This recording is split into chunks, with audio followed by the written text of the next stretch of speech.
Hi ಸ್ನೇಹಿತರೆ, ಎಲ್ಲರಿಗೂ Pradeep ಜಲಿಕಟ್ಟಿ YouTube ಚಾನಲ್ಗೆ ಸ್ವಾಗತ ಸುಸ್ವಾಗತ. ಇವತ್ತು ನಾನು ಏನು ಮಾಡಕತ್ತೀನಿಪ್ಪ ಅಂದ್ರೆ ವಿಡಿಯೋದಾಗ KEA 2023ರಲ್ಲಿ ನಡೆಸಿರ್ತಕ್ಕಂತಹ KRIDL ಅಂದರೆ Karnataka rural infrastructure development limited ಈ ಇಲಾಖೆಗಾಗಿ KEA ನಡೆಸಿರ್ತಕ್ಕಂತಹ SDA GK ಪೇಪರ್ನ ಕನ್ನಡ ಗ್ರಾಮರ್ ಭಾಗವನ್ನು ಈ ವಿಡಿಯೋದಲ್ಲಿ ನಿಮಗೆ ತಿಳಿಸಿಕೊಡ್ತೇನೆ ರೀ. ಈ ವಿಡಿಯೋ ಆದ ನಂತರ ಕನ್ನಡ ಗ್ರಾಮರ್ ಆದ ನಂತರ ಇಂಗ್ಲೀಷ್ ಗ್ರಾಮರ ಇದೇ ರೀತಿ ಒಂದು 3-4 ವರ್ಷ ಹಿಂದಿನೂ KEA ಏನು ಎಕ್ಸಾಮ್ ಕಂಡಕ್ಟ್ ಮಾಡೈತಿ, ಪ್ರತಿ ಎಕ್ಸಾಮ್ನಲ್ಲಿ ಇರ್ತಕ್ಕಂಥ FD ಆಗಿರ್ಬೋದು, ಗ್ರೂಪ್ C ಆಗಿರ್ಬೋದು, SDA ಆಗಿರ್ಬೋದು, ಪ್ರೀ ಕೋಚಿಂಗ್ ಆಗಿರ್ಬೋದು, ಯಾವುದೇ ಆಗಿರಲಿ ಅದರಲ್ಲಿ ಬಂದಿರತಕ್ಕಂತಹ ಕನ್ನಡ ಗ್ರಾಮರ, ಇಂಗ್ಲೀಷ್ ಗ್ರಾಮರ ಈ ಎರಡು ಟಾಪಿಕ್ಸ್ ಮೇಲೆ ಪ್ರತಿಯೊಂದೊಂದು ವಿಡಿಯೋ ಮಾಡಿ ನಾನು ಹಾಕ್ತಿರ್ತೇನೆ ರೀ. ಸೊ ಅದರ ಭಾಗವಾಗಿ ಇದು ಮೊದಲನೇ ವಿಡಿಯೋ ಅಂತ ಹೇಳ್ಬೋದು. ಯಾಕೆ ಡೈರೆಕ್ಟ್ ಎಕ್ಸ್ಟ್ರಾ ಮಾತಾಡಲಾರ್ದ ಡೈರೆಕ್ಟ್ ಕ್ವಶನ್ಗೆ ಬಂದ್ಬಿಡೋನು. ಇದು 2023ರಲ್ಲಿ KEA ನಡೆಸಿದಂತಹ SDA ಕ್ವಶನ್ ಪೇಪರ್. ಅದರಲ್ಲಿ ಕನ್ನಡ ಗ್ರಾಮರ್ ಆಗಿರ್ಬೋದು, ಕನ್ನಡ ಸಾಹಿತ್ಯ ಆಗಿರ್ಬೋದು, ವ್ಯಾಕರಣ ಆಗಿರ್ಬೋದು, ಟೋಟಲ್ ಆಗಿ ಕನ್ನಡ ವಿಭಾಗದ ಕ್ವಶನ್ಗಳು ಇಲ್ಲ ನಾವು ನೋಡ್ಕೊತ ಹೊಂಟಿದೀವಿ. ಟೋಟಲ್ ಬಹುತೇಕ 20 ಕ್ವಶನ್ ಕೇಳ್ಯಾರು. 61ರಿಂದ 80 ಕ್ವಶನ್ ತನಕ ಏನದವು ಕನ್ನಡ ಗ್ರಾಮರ್ ಮ್ಯಾಗನ. ಈಗ ಪ್ರತಿಯೊಂದು ಎಕ್ಸಾಮ್ ನೋಡ್ರಿ ನೀವು KEA ನಡೆಸಿರ್ತಕ್ಕಂಥದ್ದಾಗಿರ್ಬೋದು, KPSC ನಡೆಸುವಂಥ ಪ್ರಶ್ನೆ ಪತ್ರಿಕೆಗಳಲ್ಲಾಗಿರ್ಬೋದು, Kannada grammar, English grammar fix. Communication ಅಂತ ಸಪ್ರೇಟ್ ಪೇಪರ್ ಮಾಡಾಕತ್ಯಾರ್ರಿ. ಎಲ್ಲರೂ GK ಒಳಗೆ ತಗೋದು ಈಜಿ. ಕರೆಂಟ್ ಅಫೇರ್ಸ್ ಓದ್ತೀರಿ, GK ಹಿಸ್ಟ್ರಿ ಓದ್ತೀರಿ, ಪೊಲಿಟಿಕಲ್ ಓದ್ತೀರಿ, ಸೈನ್ಸ್ ಆ್ಯಂಡ್ ಟೆಕ್ ಓದ್ತೀರಿ, ಜಿಯೋಗ್ರಫಿ ಓದ್ತೀರಿ, ಎಕನಾಮಿಕ್ಸ್ ಓದ್ತೀರಿ, ಅದು ಮಾತು ಬೇರೆ. ಆದ್ರೆ ಕನ್ನಡ ಗ್ರಾಮರ, ಇಂಗ್ಲೀಷ್ ಗ್ರಾಮರ, ಇದ್ರ ಜೋಡಿ ಕಂಪ್ಯೂಟರ್, ಇವು 3 ಸಬ್ಜೆಕ್ಟ್ ಓದೋದ್ರಿಂದ GK ಎಷ್ಟು ಸ್ಕೋರ್ ಮಾಡ್ಬೋದಲ್ಲ ಅದಕ್ಕೆ ಹೈಯೆಸ್ಟ್ ಸ್ಕೋರ್ ನೀವು ಮಾಡ್ಬೋದು. ಆಲ್ಮೋಸ್ಟ್ GK ಒಳಗೆ ನೀವು ಸ್ಕೋರ್ ಕಮ್ಮಿ ಮಾಡಿದ್ರು, ಯಾಕೆ GK ಒಳಗೆ ಸ್ಕೋರ್ ಕಮ್ಮಿ ಆಕತ್ತಪ್ಪ ಅಂದ್ರೆ ಎಲ್ಲ ನೀವು ವೈಡ್ ಟಾಪಿಕ್ ಎಲ್ಲ ಡೆಪ್ತ್ ಆಗಿ ಕವರೇಜ್ ಮಾಡಕ್ಕೆ ಆಗಂಗಿಲ್ಲ. ಆದ್ರೆ ಕನ್ನಡ ಗ್ರಾಮರ ಇದಕ್ಕೊಂದು ಸಪ್ರೇಟ್ ಸೋರ್ಸ್ ಐತ್ರಿ. ಇಂಗ್ಲೀಷ್ ಗ್ರಾಮರ ಇದು ಈಜಿ, ಏನು ಹೋದ್ರೂ ನೀವು ಗ್ರಾಮರ ಯಾವತ್ತೂ ಚೇಂಜ್ ಆಗಲಾರ್ದಂತಹ ರೂಲ್ಸ್ಗಳಿವು. ಕಂಪ್ಯೂಟರ್ ಅದು ಇವಾಲ್ವ್ ಆಕೋತ ಹೋಗಿರ್ತೈತಿ, ಅದನ್ನು ನೀವು ಓದ್ಬೋದು. ಆದ್ರೆ ಕನ್ನಡ ಗ್ರಾಮರ್, ಇಂಗ್ಲೀಷ್ ಗ್ರಾಮರ್ ಇವು ಎಂಥ ಸಬ್ಜೆಕ್ಟಪ್ಪ ಅಂತಂದ್ರೆ ಅಗದಿ ಈಜಿ ಸಬ್ಜೆಕ್ಟ್ ರೀ. ಅಲ್ರಿ ಒಂದನೇದಿಂದ ನಾವು ಏನು ಓದ್ಕೋತ ಬಂದಿರ್ತೀವಿ ಅವಾಗಿಂದ ಇದು ನಮ್ಮ ಜೋಡಿ ಇರ್ತಕ್ಕಂತಹ ಸಬ್ಜೆಕ್ಟ್ ಕನ್ನಡ ಗ್ರಾಮರ, ಇಂಗ್ಲೀಷ್ ಗ್ರಾಮರ. ಪ್ರತಿಯೊಂದು ನಾವು 1ನೇ ಹಿಡಿದು 10ನೇ ತನಕ, ಫಸ್ಟ್ ಇಯರ್, ಸೆಕೆಂಡ್ ಇಯರ್, ನೀವು ಡಿಗ್ರಿ ಕಲ್ತಿದ್ರು ಅದ್ರಾಗ ಎಲ್ಲದ್ರಾಗೂ ಇದು ಬಂದು ಹೋಗಿದಂತಹ ವಿಭಾಗ ಇದು ಕನ್ನಡ ಗ್ರಾಮರ. ನಮ್ಮ ಮಾತೃಭಾಷೆಯ ಬಗ್ಗೆ ಇರ್ತಕ್ಕಂತಹ ರೂಲ್ಸ್ಗಳು, ವ್ಯಾಕರಣ, ಇದ್ರ ಬಗ್ಗೆ ತಿಳ್ಕೊಂಡು ಈ ಪೇಪರ್ ಒಳಗೆ ನೀವೆಲ್ಲರೂ ಕಮ್ಯುನಿಕೇಶನ್ ಪೇಪರ್ ಒಳಗೆ ನೀವೆಲ್ಲರೂ ಚಲೋ ಸ್ಕೋರ್ ಮಾಡಿದ್ರಿ, ನೀವು ಟಾಪ್ ಲಿಸ್ಟ್ದಾಗ ಇರ್ತೀರಿ. ಇದ್ರೊಳಗೆ ನೀವೆಲ್ಲರೂ ಫೇಲ್ ಆದ್ರಿ, ನೀವು GK ಮಾಡಿದ್ರು ಒಂದೊಂದು ಟೈಮ್ ವ್ಯರ್ಥ ಆಗುತ್ತೆ. ಸೊ ಅದಕ್ಕೆ ಎಕ್ಸ್ಟ್ರಾ ಮಾತಾಡ್ಲಾರ್ದ ಈಗ ಒಂದೊಂದು ಕ್ವಶನ್ ನೋಡ್ಕೊತ ಹೋಗೋಣ. ಇದು 61ನೇ ಕ್ವಶನ್ ಏನೈತಪ್ಪ ಅಂದ್ರೆ, ಈ ಕೆಳಗಿನ ಕೃತಿಗಳಲ್ಲಿ ಯಾವುದು ಜ್ಞಾನಪೀಠ ಪ್ರಶಸ್ತಿ ಪಡೆದ ಕೃತಿ ಅಲ್ಲ? ಅಂದ್ರೆ ಯಾವುದು ಕೃತಿ ಅಲ್ಲ ಅಂತ ಕೇಳ್ಯಾರ ಅವರು. ಕೃತಿ ಆಗಿತ್ತಂದ್ರೆ ಹೇಳ್ಬೋದು, ಆದ್ರೆ ಯಾವ್ದು ಕೃತಿ ಅಲ್ಲ ಅಂತ ಕೇಳ್ಯಾರಂದ್ರೆ ಈ ಕ್ವಶನ್ ಮ್ಯಾಗ ನಾವು ಗಮನ ಹರಿಸ್ಬೇಕು. 1ನೇದು ಭಾರತ ಸಿಂಧು ರಶ್ಮಿ, 2ನೇದು ಬೆರಳಿಗೆ ಕೊರಳ್, 3ನೇದು ಮುಕ್ಕಜ್ಜಿಯ ಕನಸುಗಳು, 4ನೇದು ನಾಲ್ಕು ತಂತಿ. ಈ 1ನೇ ಆಪ್ಷನ್ ನೋಡ್ರಿ, ಭಾರತ ಸಿಂಧು ರಶ್ಮಿ. ಈ ಭಾರತ ಸಿಂಧು ರಶ್ಮಿಯನ್ನ ರಚಿಸಿದವ್ರ ಯಾರಪ್ಪ ಅಂದ್ರೆ ವಿನಾಯಕ್ ಕೃಷ್ಣ ಗೋಕಾಕ್. ಅವ್ರಿಗೂ ಜ್ಞಾನಪೀಠ ಪ್ರಶಸ್ತಿ ಸಿಕ್ಕತ್ರಿ. ಅವ್ರಿಗೆ ಈ ಭಾರತ ಸಿಂಧು ರಶ್ಮಿ ಕೃತಿಗೆನ ಪ್ರಶಸ್ತಿ ಸಿಕ್ಕತಿ. ಸೊ ಇದು ಜ್ಞಾನಪೀಠ ಪ್ರಶಸ್ತಿ ಪಡೆದ ಕೃತಿ ಆಯಿತು, ಅಂದ್ರೆ ಇದು ಆಪ್ಷನ್ ಅಲ್ಲ. ಇನ್ನು B ಆಪ್ಷನ್, ಇದಕ್ಕೆ ಆಮೇಲೆ ಬರ್ನು. ಇನ್ನು C ಮುಕ್ಕಜ್ಜಿಯ ಕನಸುಗಳು. ಮುಕ್ಕಜ್ಜಿಯ ಕನಸುಗಳನ್ನ ಯಾರು ರಚಿಸಿದಾರ್ರಿ? ಶಿವರಾಮ್ ಕಾರಂತ್ ಅವರು. ಹೌದು, ಶಿವರಾಮ್ ಕಾರಂತ್ ಅವರು ಕೂಡ ಜ್ಞಾನಪೀಠ ಪ್ರಶಸ್ತಿ ಪುರಸ್ಕೃತರು. ಅವ್ರಿಗೆ ಯಾವ ಕೃತಿಗೆ ಜ್ಞಾನಪೀಠ ಪ್ರಶಸ್ತಿ ಸಿಕ್ಕತಿ? ಮುಕ್ಕಜ್ಜಿಯ ಕನಸುಗಳು ಕೃತಿಗೆ ಜ್ಞಾನಪೀಠ ಪ್ರಶಸ್ತಿ ಸಿಕ್ಕತಿ. ಸೊ ಇದು ಆಪ್ಷನ್ ತಪ್ಪು. ಇನ್ನ ನಾಲ್ಕು ತಂತಿಯನ್ನು ಯಾರು ರಚಿಸ್ಯಾರ್ರಿ? ದ.ರಾ ಬೇಂದ್ರೆ. ಹೌದು, ದ.ರಾ ಬೇಂದ್ರೆ ಅವ್ರಿಗೂ ಕೂಡ ಕನ್ನಡ ಭಾಷೆಯಲ್ಲಿ ಜ್ಞಾನಪೀಠ ಪ್ರಶಸ್ತಿ ದೊರೆತೈತಿ. ಅದು ಯಾವ ಕೃತಿಗೆ? ಇದೇ 4 ತಂತಿ ಕೃತಿಗೆ ಅವ್ರಿಗೆ ದೊರೆತೈತಿ. ಸೊ ಹಾಗಾದ್ರೆ ಆಪ್ಷನ್ ಇದು ತಪ್ಪಾಕತ್ರಿ. ಸೊ ಹಾಗಿದ್ರೆ ಆಪ್ಷನ್ ಯಾವುದಪ್ಪ ಅಂದ್ರೆ B. ಯಾಕ ಆಪ್ಷನ್ ಇದೆ? ಯಾಕಪ್ಪ ಅಂದ್ರೆ ಇದ್ರ ಬಗ್ಗೆನೂ ನಿಮಗೆ ಮಾಹಿತಿ ಆಯ್ತು. ಈ ಬೆರಳಿಗೆ ಕೊರಳ ಕೃತಿಯನ್ನು ರಚಿಸಿದವರು ಯಾರು? ಯಾರಪ್ಪ ಅಂದ್ರೆ ಕುವೆಂಪು. ಕುವೆಂಪು ಅವರು ಈ ಬೆರಳಿಗೆ ಕೊರಳ ಕೃತಿಯನ್ನು ರಚಿಸ್ಯಾರ. ಕುವೆಂಪು ಅವರಿಗೆ ಜ್ಞಾನಪೀಠ ಪ್ರಶಸ್ತಿ ಸಿಕ್ಕತ್ತೇನ್ರಿ ಕನ್ನಡದಾಗ? ಹೌದು, ಫಸ್ಟ್ ಜ್ಞಾನಪೀಠ ಪ್ರಶಸ್ತಿ ಕನ್ನಡ ಭಾಷೆಯಲ್ಲಿ ತಗೊಂಡವರು ಕುವೆಂಪು ಅವರು. ಅವರಿಗೆ ಯಾವ ಕೃತಿಗೆ ಜ್ಞಾನಪೀಠ ಪ್ರಶಸ್ತಿ ಸಿಕ್ಕತಿ? ಶ್ರೀ ರಾಮಾಯಣ ದರ್ಶನಂ. ಅವರಿಗೆ ಶ್ರೀ ರಾಮಾಯಣ ದರ್ಶನಂ ಕೃತಿಗೆ ಜ್ಞಾನಪೀಠ ಪ್ರಶಸ್ತಿ ಸಿಕ್ಕತ್ತೆ. ಆದ್ರ ಇದು ಬೆರಳಿಗೆ ಕೊರಳಿಗೆ ಜ್ಞಾನಪೀಠ ಪ್ರಶಸ್ತಿ ಸಿಕ್ಕಿಲ್ಲ. ಇದು ಅವರ ಒಂದು ಕೃತಿ. ಕುವೆಂಪು ಅವರು ಶೂದ್ರ ತಪಸ್ವಿ ರಚನೆ ಮಾಡ್ಯಾರು. ಕಿಂದರ ಜೋಗಿ ಮಕ್ಕಳ ಕಥೆಗಳಂತ ಅದು ಒಂದು ಪುಸ್ತಕ ರಚನೆ ಮಾಡ್ಯಾರು. ಶ್ರೀ ರಾಮಾಯಣಂ ದರ್ಶನಂ ಇದಕ್ಕೆ ಜ್ಞಾನಪೀಠ ಪ್ರಶಸ್ತಿ ಸಿಕ್ಕತಿ. ಜಲಗಾರ ಅಂತ ಒಂದು ಬರ್ದಾರು. ಬೆರಳಿಗೆ ಕೊರಳ್ ಅದು ಕೂಡ ಅವ್ರದೇ ಆದಂಥ ಕೃತಿ, ಆದರೆ ಇದಕ್ಕೆ ಜ್ಞಾನಪೀಠ ಪ್ರಶಸ್ತಿ ಸಿಕ್ಕಿಲ್ಲ. ಆಯ್ತ್ರಿ, ಬೆರಳಿಗೆ ಕೊರಳ್ ಇದರೊಳಗೆ ಸರಿಯಾದ ಉತ್ತರ. ಇನ್ನು ಎರಡನೇ ಕ್ವಶನ್ ಯಾವ್ದಪ್ಪ ಅಂದ್ರೆ ತೆರೆದ ಬಾಗಿಲು ಕವನ ಸಂಕಲನದ ಕರ್ತೃ ಯಾರು? ಅಂದ್ರೆ ಈ ತೆರೆದ ಬಾಗಿಲು ಕವನ ಸಂಕಲನವನ್ನ ಯಾರು ರಚನೆ ಮಾಡ್ಯಾರ್ರಿ?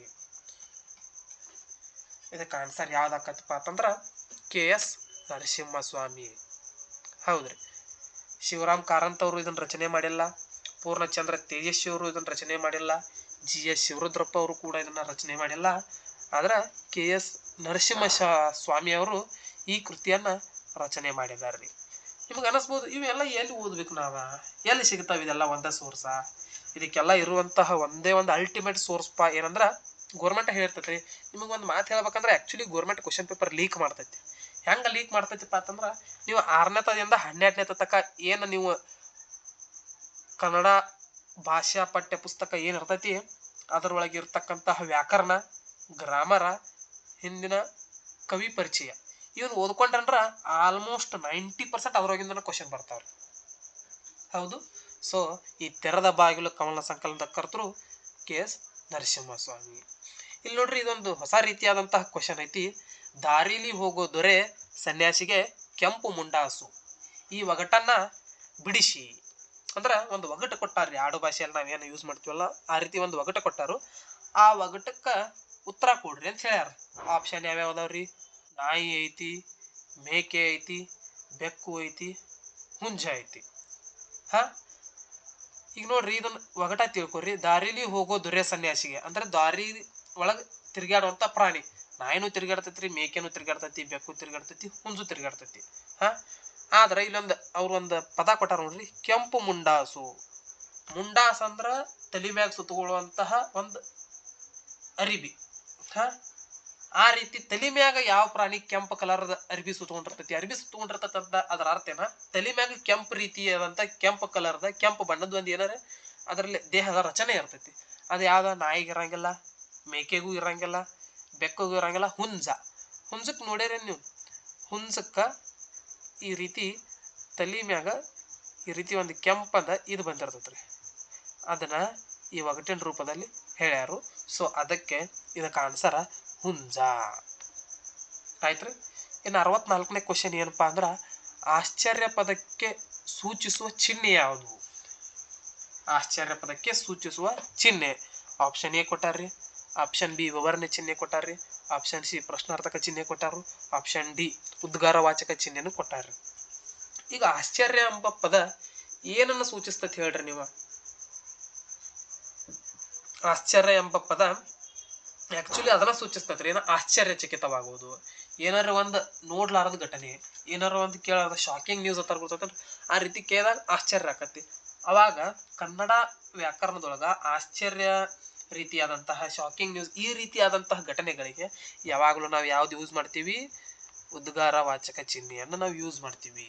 ಸೊ 64ನೇ ಕ್ವಶನ್ ಆನ್ಸರ್ ಏನ್ರಿ? Option D ಉದ್ಗಾರವಾಚಕ.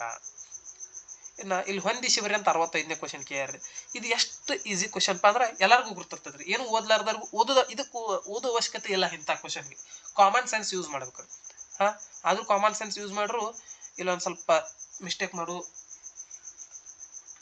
ಪ್ರವೃತ್ತಿ ಒಳಗೆ ನಾವು ಇರ್ತೀವಿ, ಅದನ್ನ ಬಿಡಬೇಕು. ಏನಪ್ಪಾ ಅಂತಂದ್ರ ಒಂದೇ ಪಟ್ಟಿ 1ರೊಳಗ ಹಬ್ಬಗಳು ಕೊಟ್ಟಾರ್ರಿ, ನಾವು ಆಚರಿಸುವಂತ ಹಬ್ಬಗಳು. ಇನ್ನು ಪಟ್ಟಿ 2ರೊಳಗ ಅದಕ್ಕೆ ಸಂಬಂಧಪಟ್ಟಂತ ಆಚರಣೆಗಳು ಏನ ಆ ರೀತಿ ಕೊಟ್ಟಾರ. ನೋಡ್ಕೊ ತಗೊಂಡ್ರಿ. ಯುಗಾದಿ, ವಿಜಯದಶಮಿ, ಮಕರ ಸಂಕ್ರಾಂತಿ, ರಂಜಾನ. ಇನ್ನು ಪಟ್ಟಿ 2 ಒಳಗ ಆಚರಣೆಗಳೇನಪ್ಪ ಅಂದ್ರೆ ಎಳ್ಳು ಬೆಲ್ಲ, ಉಪವಾಸದ ಪರ್ವದಿನ, ದಸರಾ, ಬೇವು ಬೆಲ್ಲ. ಈಗ ಇವನ್ ಜೋಡ್ಸುಂಟ್ರಿ. ಈಗ ಆದಿ ಹಬ್ಬದಾಗ ನಾವು ಏನು ಮಾಡ್ತೀವಿ? ಬೇವು ಬೆಲ್ಲವನ್ನ ಕೊಡ್ತೀವಿ, ಹೌದ್ರಿ. ಇನ್ನು ವಿಜಯದಶಮಿದ ನಾವು ಅದಕ್ಕೆ ಇನ್ನೊಂದು ಹೆಸರೇನ, ನಾವು ದಸರಾ ಅಂತ ಕರಿತೀವಿ. ಇನ್ನು ಮಕರ ಸಂಕ್ರಾಂತಿ ದಿವಸ ನಾವು ಏನನ್ನ ಹಂಚ್ತೀವ್ರಿ? ಎಳ್ಳು ಬೆಲ್ಲ. ಎಳ್ಳು ಬೆಲ್ಲ ತಿಂದು ಒಳ್ಳೆ ಮಾತಾಡ್ರಿ, ಈ ರೀತಿಯಾದಂಥ ವಾಡಿಕೆ ಇದೆ.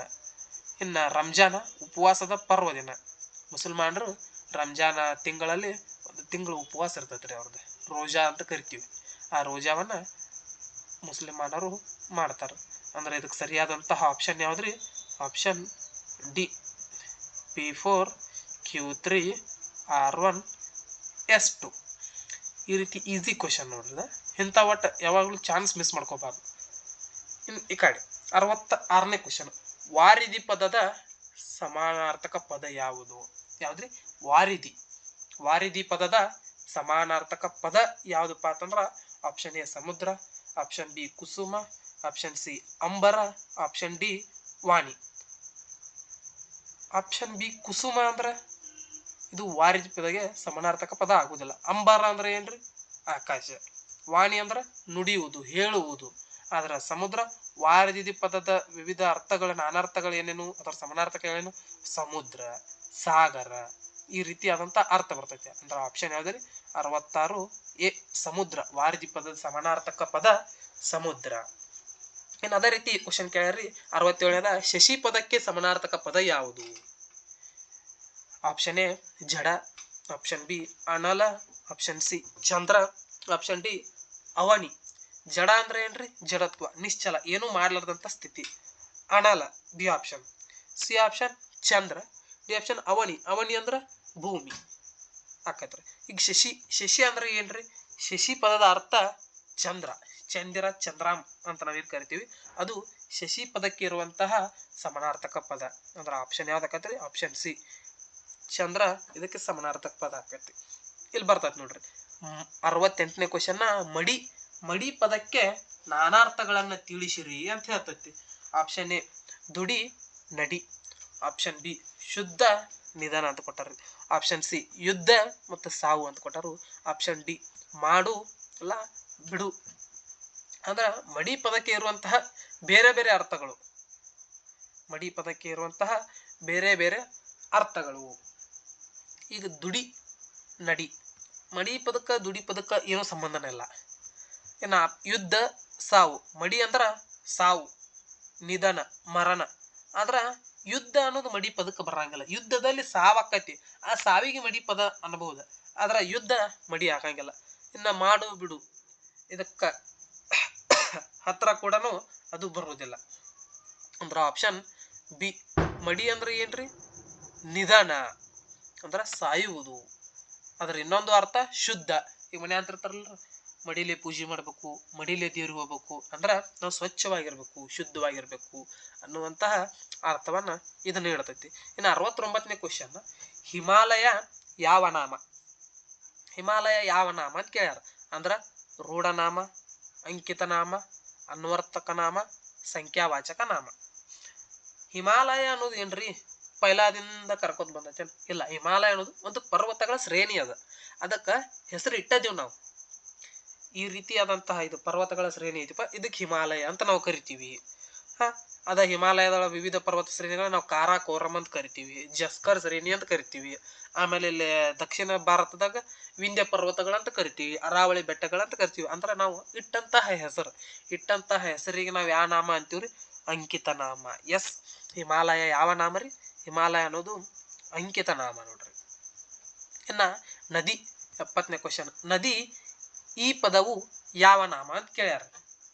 ನದಿ ಈ ಪದ ಯಾವ ನಾಮ ರೀ? ನದಿ ಅಂತ ನಾವೇನ್ ಹೆಸರು ಇಟ್ಟದಿವನ್ರಿ? ಇಲ್ಲ. ನದಿ ಅನ್ನೋದು ಪೈಲದಿಂದ ಕರ್ಕೋತ ಬಂದಿದ್ದಾನ. ಆದ್ರ ಕೆಲವೊಂದು ನದಿಗಳಿಗೆ ಏನ್ ಹೆಸರು ಇಟ್ಟದಿಲ್ಲ ಅದು ಬೇರೆ. ಯಾವ್ದಂದ್ರ ಕೆಲವೊಂದು ನದಿಗಳು ಕಾವೇರಿ ನದಿ, ಕೃಷ್ಣಾ ನದಿ, ಶರಾವತಿ ನದಿ, ತುಂಗಭದ್ರಾ ನದಿ, ಭೀಮಾ ನದಿ, ಇವು ಇಟ್ಟಂತ ಹೆಸರುಗಳು, ಇವು ಅಂಕಿತ ನಾಮಗಳು. ಅಂದ್ರ ನದಿಗಳಿಗೆ ಇಟ್ಟಂತ ಹೆಸರುಗಳು. ಆದ್ರ ನದಿ ಅನ್ನೋದು ಏನಪ್ಪಾ ಅಂದ್ರ ರೂಢನಾಮ, ಪೈಲಾದಿಂದ ರೂಢಿ ಮ್ಯಾಗ ಕರ್ಕೋತ ಬಂದಿದ್ದೈತಿ. ಇದೇನಪ್ಪಾ? ನದಿ. ಅದೇನಪ್ಪಾ? ಬೆಟ್ಟ. ಇದೇನ ಹೊಳಿ ಹಿಂಗ ಪೈಲದಿಂದ ಕರ್ಕೋತ ಬಂದಂತಹ. ಸೊ ನದಿ ಎಂಬ ಪದ ಯಾವ ನಾಮ ಆಕೈತ್ರಿ? ರೂಢ ನಾಮ ಆಕತಿ. ಇನ್ನ ಅರಸನಲ್ಲಿ ಯಾವ ವಿಭಕ್ತಿ ಪ್ರತ್ಯಯವಾಗಿದೆ? ಈ ಅರಸನಲ್ಲಿ ಅಂತ ಏನ್ ಶಬ್ದ ಐತಿ, ಇದರಲ್ಲಿ ಯಾವ ವಿಭಕ್ತಿ ಪ್ರತ್ಯಯ ಅಡಗೈತಿ? ಆಪ್ಷನ್ ಎ ಸಪ್ತಮಿ ವಿಭಕ್ತಿ, ಆಪ್ಷನ್ ಬಿ ದ್ವಿತೀಯ ವಿಭಕ್ತಿ, ಆಪ್ಷನ್ ಸಿ ಚತುರ್ಥ ವಿಭಕ್ತಿ, ಆಪ್ಷನ್ ಸಿ ಷಷ್ಠಿ ವಿಭಕ್ತಿ. ವಿಭಕ್ತಿಗಳನ್ನ ಬಾಯ್ಪಾಟ್ ಹೊಡೆದು ಬಿಡ್ಬೇಕ್ರಿ.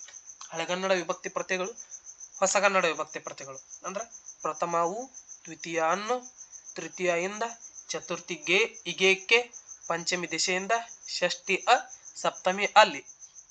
ಅದ ಹಳೆಗನ್ನಡ ಅಂ ಇಂ ಇಂದೆ ಇಂದಂ, ಗೆ ಕೆ ಇಂ ಇಂದಂ ಇಂದೆ, ಅಂತನಿಂ ಅಂತನಿಂದಂ ಅ ಒಳ.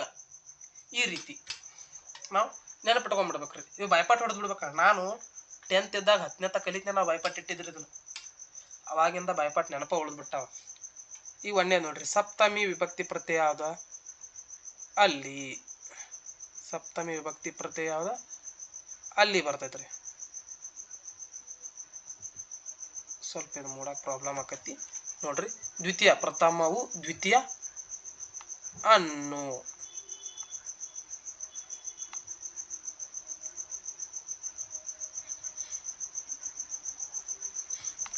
ಚತುರ್ಥಿ, ಪ್ರಥಮವು ದ್ವಿತೀಯನು, ತೃತೀಯಿಂದ, ಚತುರ್ಥಿ ಗೆ ಇಗೆ ಕೆ. ಇಲ್ಲಿ ಬರೆಯಂಗಿಲ್ರಿ, ಸ್ವಲ್ಪ ಪ್ರಾಬ್ಲಮ್ ಆಗ್ತೈತಿ.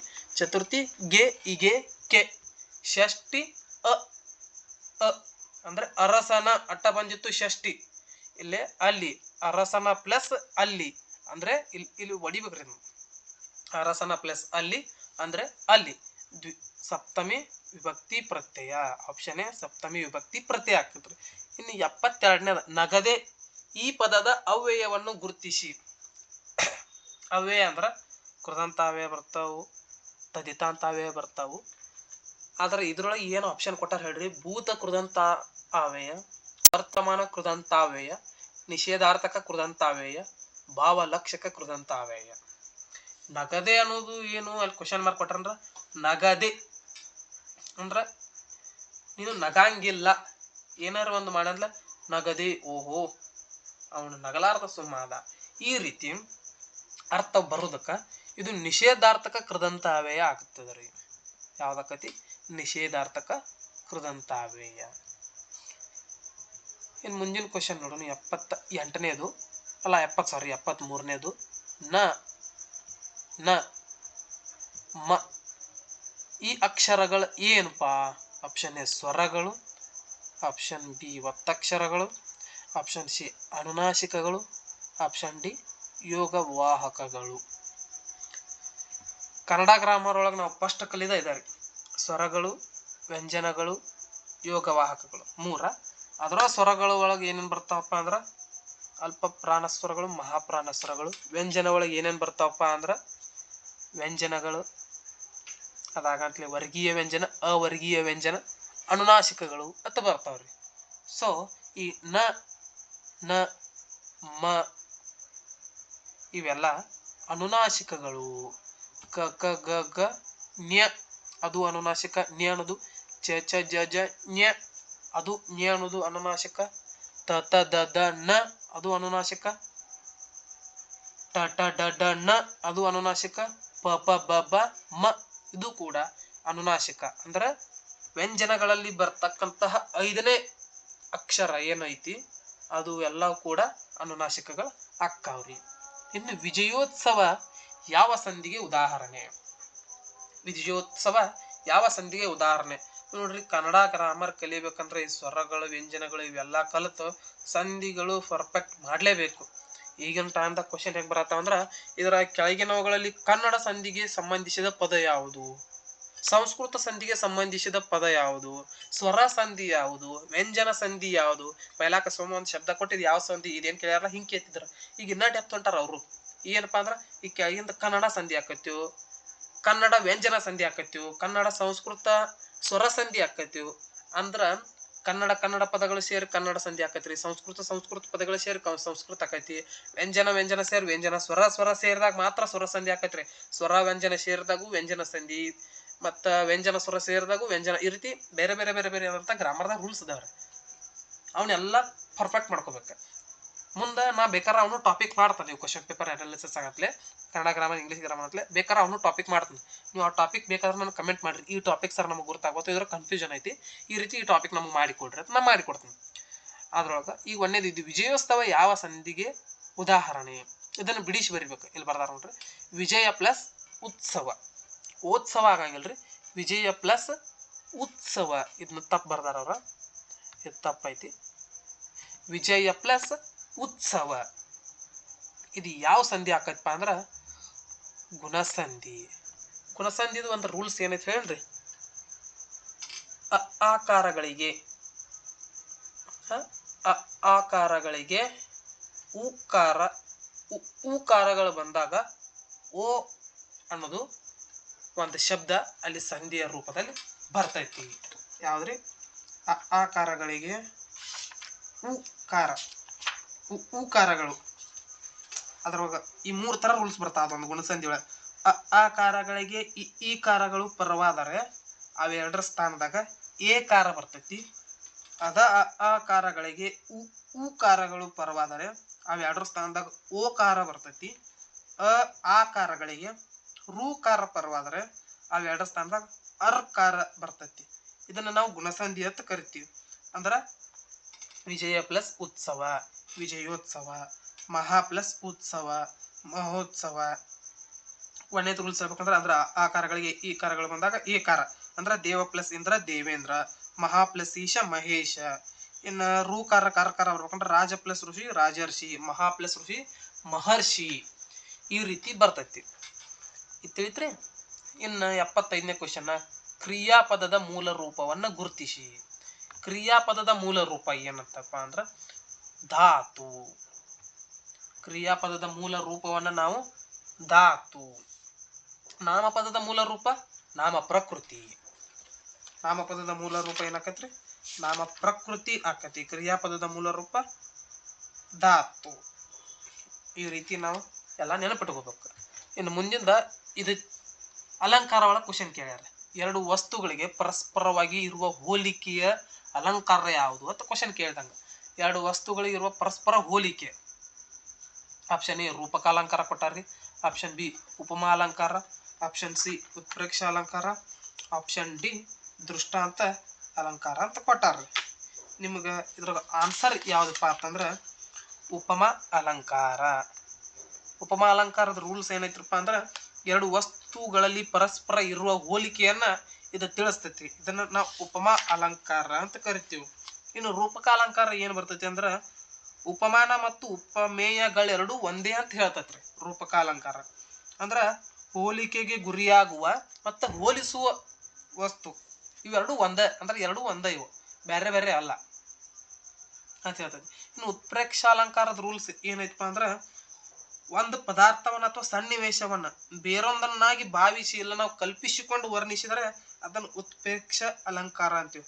ಅಂದ್ರ ಒಂದ್ ಸನ್ನಿವೇಶ ಇರ್ತೈತಿ, ಅದನ್ನ ಇನ್ನೊಂದು ದೊಡ್ಡದಕ್ಕೆ ಹೋಲಿಸುದ, ಕಲ್ಪನೆ ಮಾಡ್ಕೊಳ್ಳೋದು, ವರ್ಣಿಸುವುದು, ಅದನ್ನ ಹೆಚ್ಚಾಗಿ ಉತ್ಪ್ರೇಕ್ಷೆ ಮಾಡೋದ, ಅದಕ್ಕೆ ನಾವು ಉತ್ಪ್ರೇಕ್ಷ ಅಲಂಕಾರ ಅಂತ ಕಲ್ತೀವಿ. ಇನ್ನು ದೃಷ್ಟಾಂತ ಅಲಂಕಾರದ ಒಂದು ರೂಲ್ಸ್ ಆದ ನೋಡ್ರಿ, 2 ಬೇರೆ ಬೇರೆ ವಾಕ್ಯಗಳ ಅರ್ಥ ಸಾದೃಶ್ಯದಿಂದ ಒಂದರ ಪ್ರತಿಬಿಂಬ ಮತ್ತೊಂದರಂತೆ ತೋರಿದರೆ ಅದನ್ನ ದೃಷ್ಟಾಂತ ಅಲಂಕಾರ ಅಂತ ಕರಿತೀವಿ. ಅಂದ್ರೆ 2 ಬೇರೆ ಬೇರೆ ಅರ್ಥ, ಬೇರೆ ಬೇರೆ ಸನ್ನಿವೇಶ ವಾಕ್ಯಗಳು ಇರ್ತಾವು, ಅವೆರಡು ಅರ್ಥ ಸಾದೃಶ್ಯದಿಂದ 2 ಒಂದ ಅಂತ, ಒಂದರ ಪ್ರತಿಬಿಂಬ ಇನ್ನೊಂದ, ಅಂದ್ರ ಒಂದ ಐತಂದ್ರ ಇನ್ನೊಂದ, ಈ ರೀತಿ ತೋರಿಸ್ತತಿ. ಸೊ ಇದಕ್ಕೆ 2 ವಸ್ತುಗಳಿಗೆ ಪರಸ್ಪರವಾಗಿ ಇರುವ ಹೋಲಿಕೆಯನ್ನ ತೋರಿಸುವ ಅಲಂಕಾರ ಉಪಮಾ ಅಲಂಕಾರ. ಇನ್ನ ಇದು 77ನೇ ಕ್ವಶನ್, ಈ ಕೆಳಗಿನ ಪದಗಳಲ್ಲಿ ಶುದ್ಧ ರೂಪ ಯಾವುದು? ಅಗದಿ ಈಸಿ ಕ್ವಶನ್ ರೀ. ಶುದ್ಧ ರೂಪ ಅಂದ್ರೆ ಕರೆಕ್ಟ್ ನಾವು ಮಹಾಭಾರತವನ್ನು ಯಾವ ರೀತಿ ಬರಿತೀವಿ ಅದ್ ಕೇಳಿದಂಗ ಅವ್ರ ನೋಡ್ರಿ. ಇದು ಮಹಾಭಾರತ, ಆಕ್ಚುಲಿ ಆಪ್ಷನ್ ಏನ ಕರೆಕ್ಟ್ ಆಕೈತಿ, ಆದ್ರೆ ನಿಮಗೆ ಉಳ್ಕಾದು ಬಿ ಹೇಳ್ತೀನಿ. ಇದು ಮಹಾಭಾರತ, ಇಲ್ಲಿ ದೊಡ್ಡ ಥ ಐತಿ, ಇದು ತಪ್ಪ. ದೊಡ್ಡ ಥ ನಾವು ಮಹಾಭಾರತಕ್ಕೆ ಯೂಸ್ ಮಾಡಂಗಿಲ್ಲ. ಆಮೇಲೆ ಇದು ಮಹಾಭಾರತ, ಮಹಾಭಾರತ ಅದು ಮಹಾಭಾರತ ಅಲ್ಲ. ಇನ್ನು ಇದು ಮಹಾಭಾರತ ಮಾಡ್ಯಾರ್ರಿ, ಮಹಾಭಾರತ ಅಲ್ಲ. So option Mahabharata, option A correct ಆಕೈತ್ರಿ. ಇಲ್ಲಿ ಗಾದೆಯನ್ನು ಪೂರ್ಣಗೊಳಿಸಿ ನೋಡ್ರಿ. ನಮ್ಮ ಆಡು ಭಾಷೆ ಒಳಗ ನಾನು ನಿಮಗೆ ಆಗಲೇ ಸ್ಟಾರ್ಟಿಂಗ್ ಹೇಳಿದ್ನಲ್ಲ, ಏನಂದ್ರ 6ನೇ ತದಿಂದ 12ನೇ ತನಕ ಕನ್ನಡ ಗ್ರಾಮರ್ ಅಂದ್ರೆ ಕನ್ನಡ ಪಠ್ಯ ಪುಸ್ತಕಗಳಿರ್ತಕ್ಕಂಥ ಕವಿ ಕೃತಿ ಪರಿಚಯವನ್ನ ಪಕ್ಕಾ ಓದ್ಕೋರಿ. ಅಲ್ಲಿ ಹಿಂದಂತಹ ಕನ್ನಡ ವ್ಯಾಕರಣ ಅಂತ ಕೊಟ್ಟಿರ್ತಾನು, ಅಲ್ಲಿವ ಉದಾಹರಣೆ ಆಲ್ಮೋಸ್ಟ್ ಹಾಕರು, ಗಾದೆಗಳ ಕೊಟ್ಟಿರ್ತಾರು, ಪ್ರಬಂಧಗಳು ಕೊಟ್ಟಿರ್ತಾರು, ಅಲಂಕಾರಗಳು ಕೊಟ್ಟಿರ್ತಾರು, ಛಂದಸ್ಸುನು ಕೊಡ್ತಾನು. ಇದ್ರ ಛಂದಸ್ ಕೇಳಿಲ್ಲ ಅವ್ರು. ಛಂದಸ್ಸುನು hot favourite topic question paper ತೆಗಿ ಅವ್ರಿಗೆ. ಈಗ ಇದನ್ನ ನೋಡೋಣ್ರಿ. ಗಾಳಿ ಗುದ್ದಿ ಮೈ ಏನತ್ತಾರ್ರಿ? ಗಾಳಿ ಗುದ್ದಿ ಮೈ ನೋಸ್ಕೋದ್. ಯಾಕೆ ಗಾಳಿ ಗುದ್ದಿ ಮೈ ನೋಸ್ಕೋತಿ ಅಂದ್ರ ಆಪ್ಷನ್ ಸಿ, ಹಗರುಗೊಳಿಸ್ಕೋ ಅನ್ನಂಗಿಲ್ಲ, ಚುರುಕುಗೊಳಿಸ್ಕೊ ಅನ್ನಂಗಿಲ್ಲ, ಸಂತೋಷಗೊಳಿಸ್ಕೊನು ಅನ್ನಂಗಿಲ್ಲ. ಅಂದ್ರ ಗಾಳಿ ಗುದ್ದಿ ಮೈ ನೋಸ್ಕೋಬೇಡಪ್ಪ ಅಂತಾರು. ಅಂದ್ರ ಇನ್ನೊಂದ್ ಅಂತಿರ್ತಾರ ನೋಡ್ರಿ ಗಾದೆ ಮಾತ, ಗಾಳಿ ಮ್ಯಾಗ ಗೋಪುರ ಕಟ್ಟಿದ. ಅದು ಬರ್ಬೋದು ಮುಂದಿನ, ಅಂದ್ರ ಸುಮ್ ನೆನಪಾತ್ ಹೇಳಿನ್ರಿ. ಇನ್ನ ಅಂಕಿತನಾಮ ಮ್ಯಾಗ ಕ್ವಶನ್ ಕೇಳ್ಯಾರು. ಗುಹೇಶ್ವರ ಅಂಕಿತನಾಮದ ವಚನಕಾರ ಯಾರು? ಗುಹೇಶ್ವರ ಅಂಕಿತನಾಮದ ವಚನಕಾರ ಯಾರು? Option A Akka Mahadevi, option B Basavanna, option C Allama Prabhu, option D Aidakki Lakkamma. ಇವ್ರ ಅಟ್ರದ್ದು ಅಂಕಿತನಾಮ ಮಾಡ್ಕೊತ ಹೋಗ್ರಿ. ಅಕ್ಕ ಮಹಾದೇವಿ ಅಂಕಿತನಾಮ ಏನ್ರಿ? ಚನ್ನಮಲ್ಲಿಕಾರ್ಜುನ. ಏನ್ರಿ? ಅಕ್ಕ ಮಹಾದೇವಿ ಅಂಕಿತನಾಮ ಚನ್ನಮಲ್ಲಿಕಾರ್ಜುನ. ಅಂದ್ರ ಅಂಕಿತನಾಮ ಏನಂದ್ರ ಇವರೆಲ್ಲರೂ ವಚನಗಳ ರಚನಾಕಾರರು ಇವ್ರ. ವಚನಗಳ ರಚನೆ ಮಾಡೋತ್ನ್ಯಾಗ ಲಾಸ್ಟಕ್ ಇವ್ರದೊಂದು ಅಂಕಿತನಾಮ ಅಂದ್ರ ಆ ವರ್ಡ್ ಸಿಕ್ತಪ್ಪ ಅಂದ್ರ, ಆ ಶಬ್ದ ನಿಮ್ಗೆ ಸಿಕ್ತಪ್ಪ ಅಂತ ಇದು ಇವ್ರದತ್ ನಮ್ಗೆ ಐಡೆಂಟಿಫೈ ಆಗಿಬಿಡ್ತತಿ, ಇವ್ರದ್ದು ವಚನ ಅಂತ ಗುರ್ತಾಕತಿ. ಆ ರೀತಿ ಒಂದು ತಮ್ಮ ಗುರುತನ್ನ ಅದ್ರೊಳಗೆ ಬಿಟ್ಟು ಹೋದವ್ರು ಆ ಶಬ್ದದ ಮೂಲಕ. ಅಕ್ಕ ಮಹಾದೇವಿಯ ಅಂಕಿತನಾಮ ಯಾವ್ದಪ್ಪ ಅಂದ್ರ ಚನ್ನಮಲ್ಲಿಕಾರ್ಜುನ. ಬಸವಣ್ಣವರ ಅಂಕಿತನಾಮ ಕೂಡಲ ಸಂಗಮ ದೇವ, ಅವರ ಇಷ್ಟ ದೇವರು ಕೂಡಲ ಸಂಗಮ ದೇವ. ಅಲ್ಲಮ ಪ್ರಭುವರ ಅಂಕಿತನಾಮ ಯಾವ್ದಪ್ಪ ಅಂದ್ರ ಗುಹೇಶ್ವರ. ಇದೇನೈತ್ರಲ್ಲ ಗುಹೇಶ್ವರ, ಇದು ಅಲ್ಲಮ ಪ್ರಭುವರ ಅಂಕಿತನಾಮ. ಇನ್ನು ಐದಕ್ಕೆ ಲಕ್ಕಮ್ಮ ಅವರ ಅಂಕಿತನಾಮ ಏನಪ್ಪಾ ಅಂದ್ರ ಅಮರೇಶ್ವರ ಲಿಂಗ. ಐದಕ್ಕೆ ಲಕ್ಕಮ್ಮ ಅವರ ಅಂಕಿತನಾಮ ಅಮರೇಶ್ವರ ಲಿಂಗ. ಅಂತ ನಾಳೆ ಮುಂದಿನ ಕ್ವಶನ್ಕು ಮುಂದಿನ ಎಕ್ಸಾಮ್ಗೂ ಇವು ಬರ್ಬೋದು, ನೆನಪಿಟ್ಟುಕೋರಿ. ಅಂಕಿತನಾಮಗಳ ಅವೇನ 6 to 12 ಬುಕ್ಕ ಏನ್ರಲ್ಲ ಅದ್ರದ್ದು PDF ಬೇಕಂದ್ರೆ ನಾನು ಕಮೆಂಟ್ ಮಾಡಿರಿ, ನನ್ನ ಕಡೆ ಐತಿ ಅದರದೆಲ್ಲ ಒಂದ ಕಡೆ ಕನ್ಸಲ್ಟೇಟ್ ಮಾಡಿದ್ದು. ನಿಮಗೆ ಬೇಕಾರೆ ನಾ ಸೆಂಡ್ ಮಾಡ್ತೀನಿ, ಇಲ್ಲೇ ಇದ್ರೊಳಗ ನಾ ಲಿಂಕ್ ಹಾಕ್ತನು, ಅದ್ ನೀವು ತೊಗೊಳಕೇರಿ ನೆಕ್ಸ್ಟ್ ವಿಡಿಯೋದಾಗ. ಬೇಕಂದ್ರೆ ಕಮೆಂಟ್ ಮಾಡ್ರಿ. ಅಂದ್ರೆ ಅಕ್ಕ ಮಹಾದೇವಿ ಅವ್ರದ್ದು ಚನ್ನಮಲ್ಲಿಕಾರ್ಜುನ, ಬಸವಣ್ಣ ಅವ್ರದ್ದು ಕೂಡಲ ಸಂಗಮ ದೇವ, ಅಲ್ಲಮ್ಮ ಪ್ರಭು ಅವ್ರದ್ದು ಗುಹೇಶ್ವರ, ಐದಕ್ಕೆ ಲಕ್ಕಮ್ಮ ಅವ್ರದ್ದು ಅಮರೇಶ್ವರ ಲಿಂಗ. ಇನ್ನು 80ನೇ ಕ್ವಶನ್ ಅಂದ್ರ ಲಾಸ್ಟ್ ಕ್ವಶನ್, ಕನ್ನಡ ಗ್ರಾಮರ್ ವಿಭಾಗದಾಗ ಲಾಸ್ಟ್ ಕ್ವಶನ್. KRIDL ಏನ ಕ್ವಶನ್ ಪೇಪರ್ ಇತ್ರಿ, ಅದರ SDA question, GK question paper ಇದ ಲಾಸ್ಟ್ ಗೆ ಇದು. ಈ ಕೆಳಗಿನವುಗಳಲ್ಲಿ ಯಾವ ಪದ ಗುಂಪಿಗೆ ಸೇರುವುದಿಲ್ಲ? ಅಂದ್ರೆ ಗುಂಪಿಗೆ ಸೇರದ ಪದ ಯಾವ್ದಕ್ಕೆ?